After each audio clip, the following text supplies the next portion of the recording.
Zat adiktif dapat ditemui dalam kehidupan sehari-hari. Banyak zat adiktif yang ditemukan dalam makanan. Dan kenyataannya membuktikan bahwa sebagian besar orang mulai menggunakan zat adiktif pada usia remaja. Zat adiktif dapat memberikan rasa nyaman dan rasa nikmat. Sementara, tidak semua zat adiktif memberikan efek ketergantungan.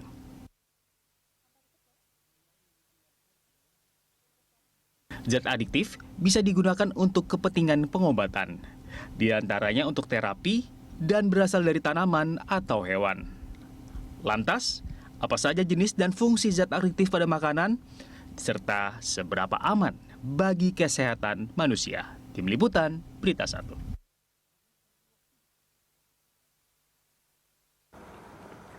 Ya, pemirsa, berdasarkan fakta, sebagian besar orang menggunakan zat adiktif saat usia remaja. Nah, zat adiktif bisa memberikan rasa nyaman bagi pengguna. Sementara tidak semua zat adiktif memberikan efek ketergantungan. Nah, untuk membahas hal tersebut, sudah terhubung melalui telekonferensi ada psikiater adiksi Dr. Danardi Sosro Miharjo dan juga koordinator kelompok ahli BNN Ahwil Lutan. Selamat siang Bapak-Bapak, salam sehat. Selamat siang. Salam sehat kembali. Semoga kita semua dalam keadaan sehat dan terima kasih sudah bergabung bersama kami di Lunch Talk. Saya ke Dr. Danardi terlebih dahulu. Dokter, berbicara soal zat adiktif, dokter, Anda kan juga sempat memberikan presentasi begitu ya terkait dengan zat adiktif ini, kemudian mengapa dikonsumsi. Dokter, dalam bahasa yang sederhana, sebetulnya zat adiktif yang aman untuk manusia atau yang sering kita temui sebetulnya apa saja, dok? Jadi kalau berbicara zat adiktif, kita agak ke depan lagi bahwa di dunia kedokteran itu zat psikoaktif barangkali kita menyebutnya. Bahwa zat psikoaktif itu sangat pas digunakan untuk mengobati perilaku, mengobati emosi, mengobati pikiran, mengobati kesadaran, dan persepsi pikiran. Tetapi bahwa kita harus tahu bahwa zat psikoaktif di dunia medis dan dunia farmasi itu ada yang bersifat adiktif, ada yang tidak bersifat adiktif. Nah, barangkali yang ingin saya sampaikan bahwa yang tidak bersifat adiktif adalah yang antidepresi sama antipsikotik namanya. Tetapi kalau yang kita sifatnya adiktif, dan ini yang akan kita sampaikan bahwa kita punya undang-undang narkotika dan juga punya undang-undang psikotropika. Itu cukup jelas bahwa di situ ada golongan 1, 2, 3 psikotropika, golongan 1, 2, 3 bat. Kalau golongan 1 baik itu di psikotropika ataupun narkotika itu jelas, itu tidak untuk pengobatan, tapi bisa untuk penelitian. Tapi untuk golongan narkotika 2, 3 itu untuk pengobatan. Psikotropika golongan 2, 3, 4 juga pengobatan. Nah, apakah zat adiktif yang digunakan untuk pengobatan itu kemudian kalau kita konsumsi akan pasti menjadikan ketergantungan? Ini ada beberapa syarat.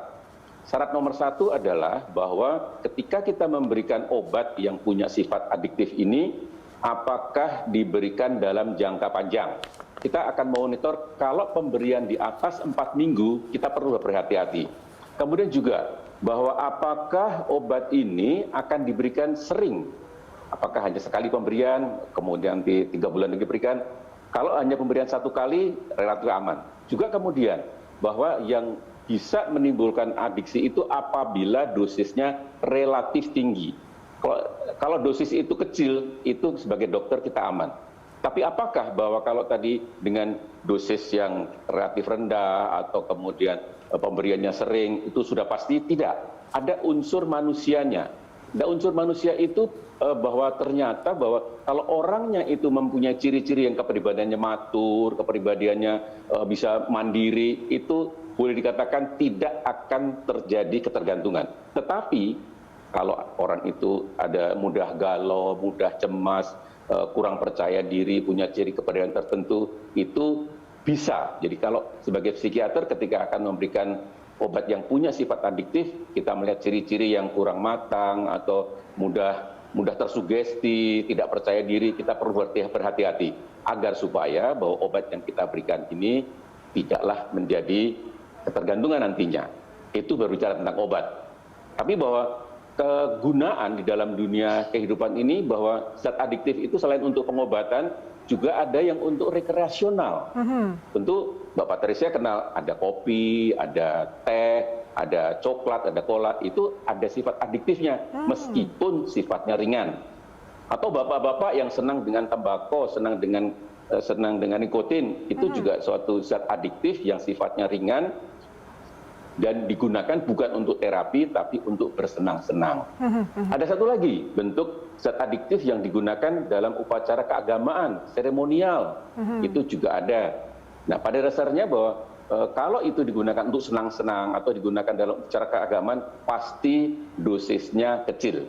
Jadi diharapkan bahwa dengan dosis kecil tidak akan menimbulkan ketergantungan. Oke, Demikian dokter, kalau misalnya kita persingkat seperti itu ya, jadi kembali ke basicnya. Jadi sebetulnya ini aman atau tidak, dokter? Atau mungkin memang tergantung pada dosisnya saja?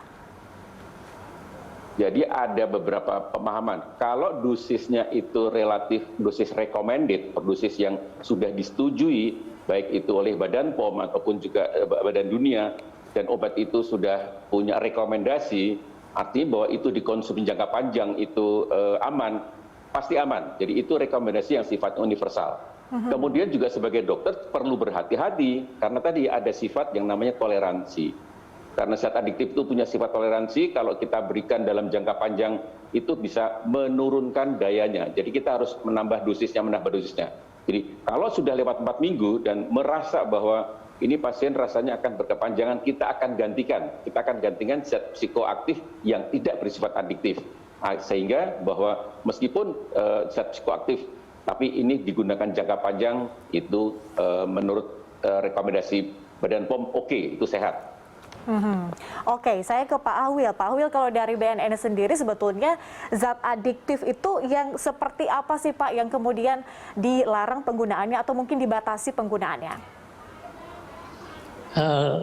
Saya rasa tadi udah disebutin ya oleh Dr. Darardi tadi, bahwa itu ada golongan 1 itu adalah golongan yang memang jelas strict forbidden katanya kan, tidak boleh dipakai, ya kan, itu ada opium, ada segala macam.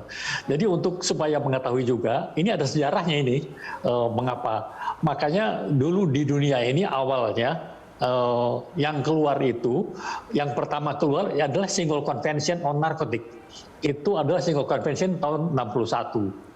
Ya kan? Kemudian diikuti oleh Single Convention tahun 1971 mengenai psikotropik. Jadi mengenai psikotropik ini yang udah yang kemudian jadi. Indonesia sendiri itu kan tahun 71 ya. Kita baru mengeluarkan undang-undang itu tahun 9 tahun 76. Itu undang-undang narkotik kita yang pertama. Itu sudah termasuk semua morfin, heroin, segala macam marijuana, itu sudah termasuk semua di sana.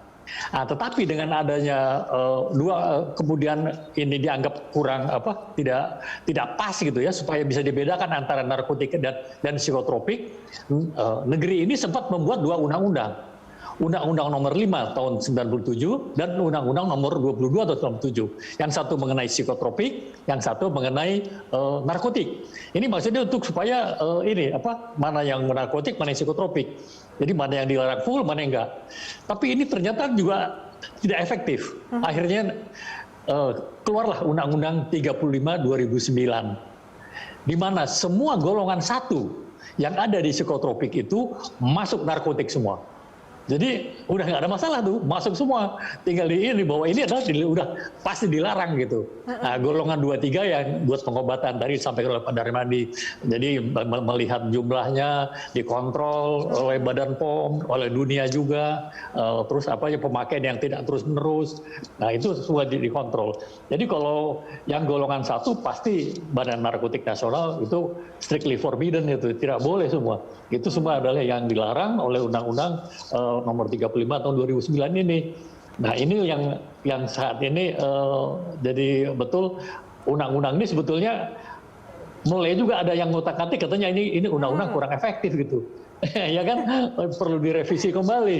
Tapi ya kita sudah mengalami revisi mulai 976, 2297, 3529.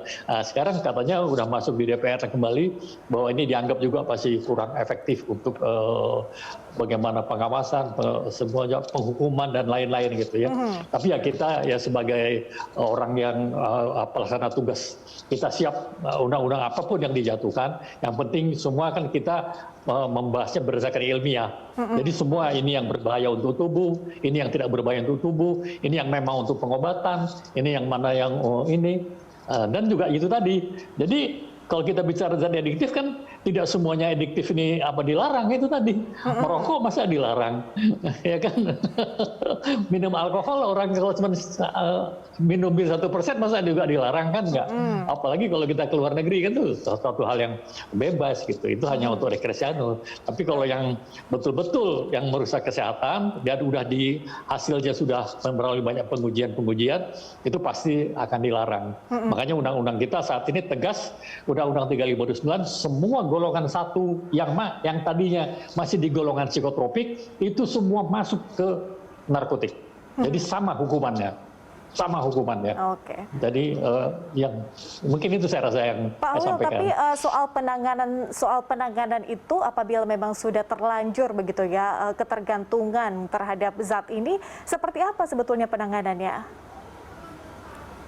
Nah ini juga suatu hal yang menarik nih ya, sangat menarik ini ya. Mengapa? Karena begini, kan artinya orang yang pakai obat ini atau orang yang menyalahgunakan obat ini sebetulnya kan orang yang sakit nih ya, orang yang sakit sebetulnya kan, lama-lama kan sakit. Orang sakit ini kan harusnya kuncinya apa? Diapain? Diobatin supaya sembuh kan? Kan sama dengan penyakit lain, penyakit apa aja ini.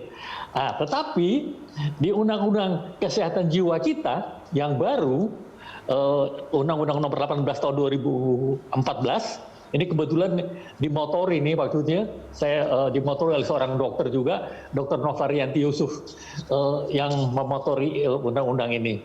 Sehingga, tapi ini tetap tidak bisa di-cover oleh BPJS. Mengapa? Nah, ya, mengapa? Ini kan jadi ramai kan? Kan karena obat ini orang ini memakai sendiri. Terus kemudian dia senang-senang sendiri, dia happy sendiri, dia sakit sendiri. Cari sendiri ya kan? Terus ya, kalau jelek-jeleknya mati sendiri juga ya kan? Masa orang yang begini harus ditanggung oleh pemerintah? Ini kan orang yang membuat sakit dirinya sendiri. Jadi ya harusnya ya sekarang di BPJS ini kan banyak konsentrasi kan, ada COVID, ada ini, belum lagi orang-orang yang sakit jantung, sakit segala macam yang biaya-biayanya biaya tinggi. Kalau harus menanggung yang demikian kan suatu hal yang mungkin juga tidak mungkin gitu. Oke, baik. Jadi sebetulnya cara penyembuhannya yang paling tepat seperti apa? Saya akan tanyakan nanti di segmen berikutnya kepada Dr. Danardi. Pemirsa tetap bersama kami, langsung segera kembali usai jeda.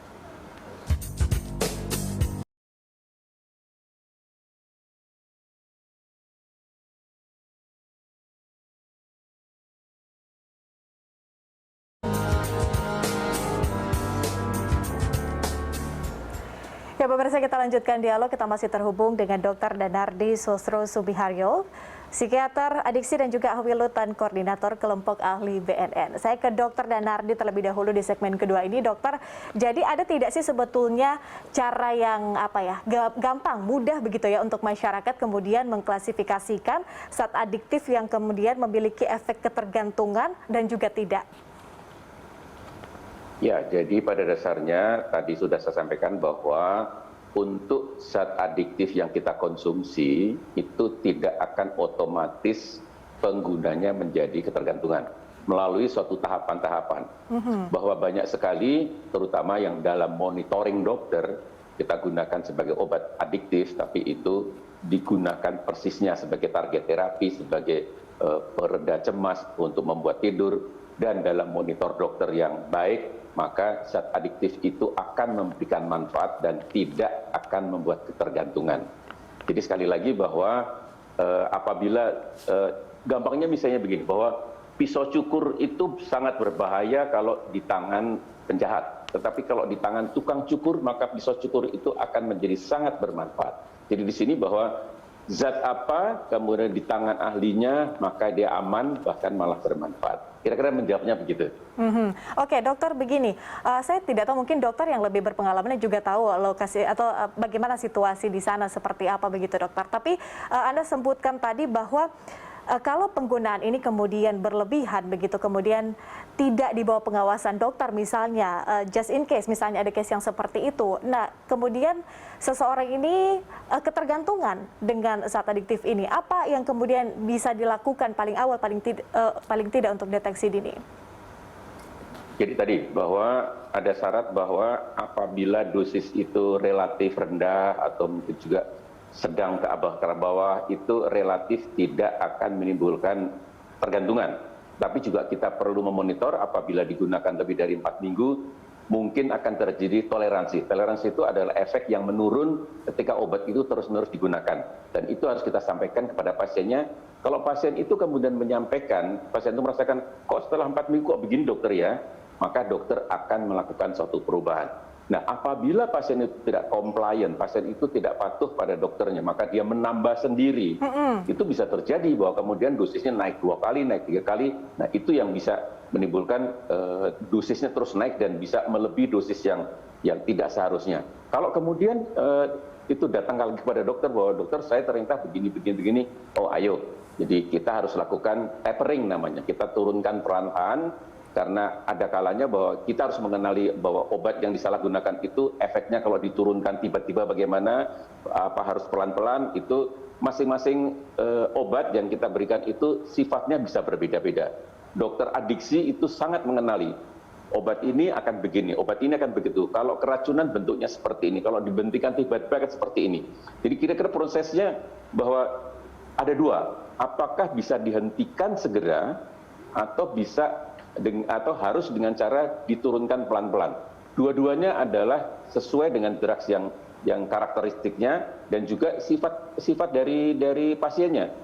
Ketika dosis itu sudah berlebihan, maka ketika turun itu ada namanya gejala withdrawal, ada gejala putus zat, atau kalau bahasa lapangannya sakau gitu. Itu perlu disampaikan kepada kliennya, pada pasiennya bahwa akan mengalami seperti ini. Tapi bahwa ini dasarnya tidak akan lama. Mungkin hanya 4 hari, mungkin 7 hari, paling lama 10 hari. Moga-moga itu dia bisa melewati. Jadi pada prinsipnya bahwa kita harus sampaikan bahwa ini sudah dosisnya sudah tidak seharusnya, maka harus kita turunkan. Kalau tadi yang seperti disampaikan oleh Pak Awil yang golongan 1, maka itu tidak boleh dikonsumsi, bahwa itu artinya bahwa dia memang gangguan penggunaan zat yang ilegal. Kalau seperti itu biasanya arahnya bahwa nanti ini harus 0, tidak boleh dikonsumsi lagi. Tapi kalau obat-obat yang dari golongan medis itu masih bisa digunakan, tetapi harus dengan dosis yang terkendali, dosis yang terukur oleh dokternya. Kira-kira begitu terapinya. Oke, balik lagi ke basic dokter. Ini pertanyaan saya sebagai orang awam. Jadi kalau zat adiktif ini sebetulnya bisa kita temui di makanan ya dok ya? Atau seperti apa? Ya, jadi kalau tadi ditemukan di makanan, itu lebih banyak sifatnya adalah untuk rekreasional. Seperti tadi saya sampaikan bahwa apakah itu kopi, atau apakah itu tembakau, atau juga alkohol bisa juga seperti itu untuk rekreasional. Tapi tadi pada dasarnya bahwa kalau kita mengkonsumsi itu dosisnya kecil, moga-moga itu tidak akan membuat ketergantungan. Seperti alkohol saja, tadi disampaikan oleh Pak Awil bahwa kalau minum bir yang kadarnya 1% sampai 5% itu masih 500 cc atau di bawahnya, maka diharapkan tidak terjadi intoksikasi, tidak akan terjadi mabuk, dan juga tidak akan menjadi ketergantungan. Tentu kalau yang persentasenya sampai 20, dosisnya harus sekian. Kalau persentasenya yang 40% harus sekian. Jadi semua sebenarnya ada takarannya agar supaya bahwa badan ini tidak menagih, badan ini tidak membuat terus pengin seperti dorongan. Jadi gangguan penggunaan zat itu ditandai dengan adanya suatu dorongan yang sangat kuat, untuk terus mengkonsumsi. Itulah tadi bahwa ini penyakitnya di situ, bahwa ada penyakit sifat pada manusia yang kompulsif sifatnya. Kompulsif tidak peduli bahwa hal itu akan mengganggu dirinya, hal itu akan merusak tubuhnya. Itu yang harus kita koreksi. Jadi mengapa gangguan penggunaan saat ini lebih pas datang ke psikiater? Karena pada dasarnya ciri kepribadian, karakternya yang harus dikoreksi dulu, harus diperbaiki bahwa seseorang itu boleh mengkonsumsi alkohol asal dosisnya segini. Seseorang itu boleh mengkonsumsi psikotropika, obat asal dosisnya seperti ini. Kalau itu bisa dikendalikan, maka pada dasarnya dia tidak dalam kondisi ketergantungan. Tapi dia memanfaatkan obat itu untuk terapi dirinya sendiri. Oke, Pak Ahwil, kalau dapat case yang seperti itu, kasusnya kalau kita nggak bisa kontrol diri sendiri begitu ya, kemudian terus-menerus mengkonsumsi sesuatu saat adiktif kemudian menjadi ketergantungan, apa yang bisa dilakukan pertama kali oleh mungkin mereka yang ingin sembuh seperti itu? Apakah bisa langsung melapor mungkin kepada BNN untuk rehabilitasi atau seperti apa? Jadi di undang-undang kita itu semua adalah sangat dianjurkan. Kalau dia anak kecil, orang tuanya melaporkan, ya kan? Kalau dia melaporkan dengan diri sendiri, ya dengan sukarela, ini prinsipnya undang-undang ini tidak boleh orang ini ditangkap. Dan orang ini harus dikirim ke pusat-pusat rehabilitasi yang dimiliki oleh pemerintah. Ini adalah aturannya demikian. Tapi banyaknya sialnya kan mereka mungkin dia pakai terus, sialnya tertangkap gitu ya. Nah ini, jadi dia tidak melaporkan nggak melaporkan secara sukarela. Nah di sini bisa dua kemungkinan. Kalau misalnya kalau sekarang ini kan sudah ada kemajuan, kita membuat suatu pola yang namanya tim assessment. Assessment ini terdiri dari ahli-ahli ya, jadi ada ahli kayak Pak Darnadi itu ikut ya, ada psikiater, ada psikolog, ada penyidik. Nanti kita lihat. Karena biar bagaimanapun kalau orang ini memang memakai dalam jumlah yang sangat kecil, tapi tertangkap, ya kan? Jadi dia bukan melaporkan diri. Kalau melaporkan diri tidak boleh ditahan, tidak boleh ditangkap. Tapi kalau dia tertangkap, itu lain lagi ceritanya gitu. Mulai kita periksa dia dapatnya dari mana, ya kan? Ininya kemana, sudah berapa lama dipakai, itu kan bisa dites itu kan. Nah, tim assessment-nya akan ngecek, mungkin tes urin. Tes urin akan ketahuan kalau dia memang pakai. Kalau misalnya dia adalah pemakai lama, bisa dengan tes rambut. Nah, terus kemudian juga bisa dilihat dari undang-undang kita mengizinkan sekarang bahwa IT forensik, jadi hasil-hasil yang kita bisa dapatkan, misalnya dari handphone, dari email, dari Facebook, dari mana itu ketahuan. Orang ini mungkin sudah sering sekali. Nah ini akan dicek. Kalau dia memang betul-betul murni ya, saya ulangi lagi, murni, hanya sebagai drug user, bukan drug dealer, hanya drug user, mereka harus dikirim ke pusat rehabilitasi awalnya. Meskipun mereka tertangkap, nanti hakim akan memperhitungkan masa rehabilitasi ini dengan masa hukumannya. Itulah yang diatur oleh undang-undang dengan tim assessment yang terpadu. Ini tim ini sangat lengkap. Ada dokter, ada penyidik, ada jaksa, ada hakim, menteri kehakiman dalam hal ini, sehingga mereka itu malah Mahkamah Agung sudah lebih maju gitu ya. Mahkamah Agung ini membuat suatu daftar, kalau orang hanya memakai sekian gram itu adalah pemakai. Daftar itu ada di dalam surat edaran Mahkamah Agung yang itu menjadikan patokan kepada hakim-hakim di seluruh Indonesia apabila mereka akan menjatuhkan hukuman melihat daftar ini. Jadi saya rasa sudah lebih advance. Mahkamah Agung itu advance sekali waktu kira-kira 5 tahun yang lalu mereka sudah mengeluarkan itu. Nah, tapi kadang-kadang kan kalau tertangkap ini selebriti kan akan lebih seru lagi kalau dimasukin ke tahanan gitu. Jadi akhirnya masuk TV terus-terusan gitu. Tapi sebetulnya kalau memang mereka biarpun selebriti, tapi kalau mereka hanya drug user, ya kan di sini bukan drug dealer, dan itu bisa dibuktikan. Sebab meskipun seseorang itu barang buktinya tidak ada, mungkin hanya dia memakai, tes urinnya positif, dia tidak pakai gitu ya. Karena bandar besar juga demikian, bandar besar ini tidak pernah tertangkap barang itu ada padanya, pasti di tempat lain gitu. Nah ini makanya di sini tim assessment ini harus betul-betul orang-orang yang terpilih dan memang lihai dan jago gitu ya untuk menentukan orang ini sebagai drug user atau drug dealer, drug producer atau drug distributor, itu bisa langsung bisa ketahuan dari sana. Iya. Tapi yang intinya orang sakit ini harus dikirim ke pusat rehabilitasi. Ya, artinya melapor secara sukarela itu sangat benar-benar dianjurkan dari BNN ya apabila memang sudah merasa ketergantungan akan zat adiktif ini. Oke, Dokter Danardi dan juga Pak Ahwil, kita masih ada satu segmen terakhir. Kita akan lanjutkan dialog nanti. Pemirsa tetaplah bersama kami, langsung segera kembali usai jeda.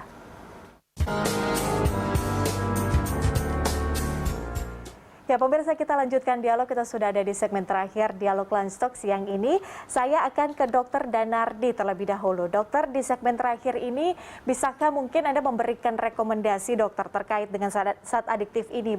Apakah itu untuk pemerintah, mungkin termasuk BNN, kemudian juga untuk masyarakat? Apa kemudian yang harus kita tahu soal zat adiktif ini? Jadi satu hal tadi saya ingin menyetujui bahwa Pak Ahwil tadi mengatakan bahwa negara seharusnya hadir. Jadi pasien-pasien dengan penyalahgunaan zat atau gangguan penggunaan zat ini perlu mendapat dukungan dari BPJS.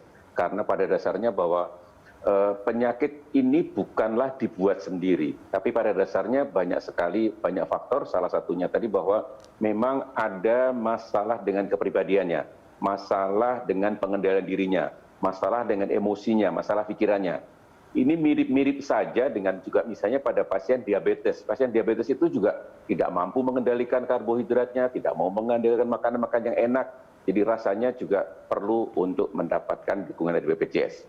Nah, sekarang kalau menghadapi pasien yang ketergantungan, nomor satu saya harus bedakan dulu bahwa apakah dia menggunakan yang golongan 1, golongan yang memang ilegal, atau golongan yang masih legal. Kalau golongan yang legal itu relatif sebenarnya tidak terlalu berat dibandingkan golongan 1. Masalahnya dua hal. Satu, bahwa kalau golongan 1 itu akan, ini masalah dengan hukumnya jauh lebih berat. Kalau yang golongan 2, golongan 3 itu relatif lebih ringan. Kemudian juga efek secara medis. Kalau golongan 1 itu jelas sangat berbahaya. Kalau golongan 2 dan 3 itu kita mengatakan cukup berbahaya. Tapi bahwa pada dasarnya bahwa apakah itu mau golongan 1, 2, 3, semuanya harus diobati. Karena yang namanya gangguan penggunaan adalah salah, adalah tidak baik untuk kesehatan, apalagi ini berkepanjangan. Jadi untuk penderita-penderita atau pasien-pasien yang sudah mengalami gangguan penggunaan zat ini, segeralah berobat. Segeralah mendatangi psikiater, datanglah ke dokter, datanglah ke pusat rehabilitasi. Nomor satu tadi melapor itu akan melindungi dirinya bahwa ini sudah satu langkah untuk suatu pengobatan. Tapi perlu diketahui bahwa untuk stage of change, untuk suatu perubahan seseorang itu ada seseorang pengguna itu masih dalam namanya masa prakontemplasi. Itu masih berbulan madu. Berbulan madu itu rasanya susah sekali untuk berubah. Nah, ini perlu suatu dorongan dari keluarganya agar supaya bahwa dia mau melakukan suatu perubahan. Kalau sudah masuk ragu-ragu atau kontemplasi, dia mulai memikirkan bahwa mau terus, mau berhenti, mau terus, mau berhenti. Kalau sudah masuk di fase itu, dokter akan mudah mendorong untuk ayo lakukan, berhenti. Karena akan mengganggu kesehatan, mengganggu perilaku, mengganggu segini. Moga-moga itu masuk ke stadium preparasi, kemudian masuk terapi, dan berharap nanti sudah fase rumatan. Moga-moga sudah masa rumatan akan diterminasi. Kira-kira langkahnya seperti itu. Jadi langkahnya cukup panjang dan bervariasi zatnya. Oke, pesannya sama ya, adalah segera melapor kalau memang sudah merasa ketergantungan, seperti itu ya. Pak Ahwil, silakan. Betul sekali.